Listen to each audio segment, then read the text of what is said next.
नमस्कार, welcome to news टपरी। आज हम बात करेंगे एक ऐसे फैसले की जो सीधा असर डालेगा लाखों बाइक राइडर्स और टू व्हीलर खरीदने वालों पर। जी हाँ, हम बात कर रहे हैं नई जीएसटी स्लैब की और इससे बाइक्स की कीमतें कैसे बदलेगी। दोस्तों, जीएसटी काउंसिल की ताज़ा बैठक में ऑटोमोबाइल सेक्टर को लेकर बड़े बदलाव सुझाए गए हैं। अब तक बाइक्स पर टैक्स लगभग 28% था और ऊपर से कुछ 3-4% सेस भी लगाया जाता था। लेकिन अब जो प्रस्ताव सामने आए हैं उससे अलग-अलग कैटेगरी की बाइक्स पर टैक्स रेट बदला गया है।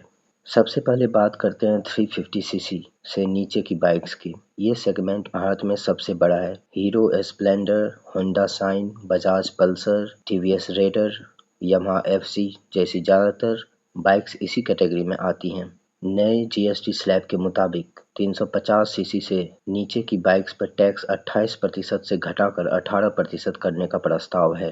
अगर ये लागू हो जाता है तो सीधे सीधे 8 से 10 हज़ार रुपये की राहत खरीदारों को मिल सकती है, यानी एंट्री लेवल और कम्यूटर बाइक्स और सस्ती हो जाएगी। अब आते हैं 350 सीसी से ऊपर वाली बाइक्स पर।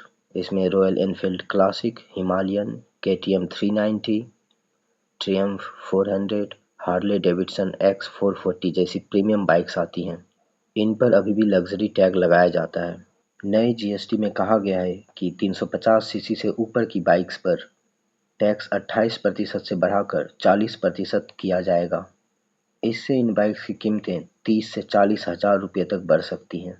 यानी अगर आप बुलेट या हिमालयन खरीदने की सोच रहे हैं तो जेब थोड़ी और ढीली करनी पड़ेगी। कंपनियों की प्रतिक्रिया भी दिलचस्प रही है। हीरो मोटोकॉर्प और होंडा जैसी कंपनियां कह रही हैं कि एंट्री लेवल बाइक्स पर टैक्स कटौती मिडिल क्लास और फर्स्ट टाइम बायर्स के लिए बड़ी राहत है। वहीं रॉयल एनफील्ड और प्रीमियम बाइक मैन्युफैक्चरर्स को डर है कि हायर जीएसटी से उनकी बिक्री पर असर पड़ेगा। अब सवाल ये उठता है कि इस बदलाव का असर मार्केट पर कैसा होगा। एक्सपर्ट्स कहते हैं कि छोटे इंजन वाली बाइक्स की बिक्री में और उछाल आ सकता है। गांवों और कस्बों में जहां लोग 100 से 125 सीसी की बाइक ज़्यादा खरीदते हैं, वहां डिमांड और बढ़ जाएगी। लेकिन अर्बन मार्केट में जहां युवा प्रीमियम बाइक्स खरीदना पसंद करते हैं, वहां शायद बिक्री थोड़ी सुस्त हो जाए। एक और पहलू है सरकार का मकसद। सरकार चाहती है कि मास मार्केट व्हीकल्स सस्ते हों ताकि हर कोई अफोर्ड कर सके, लेकिन लग्जरी या प्रीमियम कैटेगरी के लिए ज़्यादा टैक्स वसूला जाए। यही कारण है कि स्कूटर्स और छोटी बाइक्स पर राहत दी जा रही है, जबकि बड़े इंजन वाली प्रीमियम बाइक्स और लग्जरी कार्स पर टैक्स बढ़ाया जा रहा है।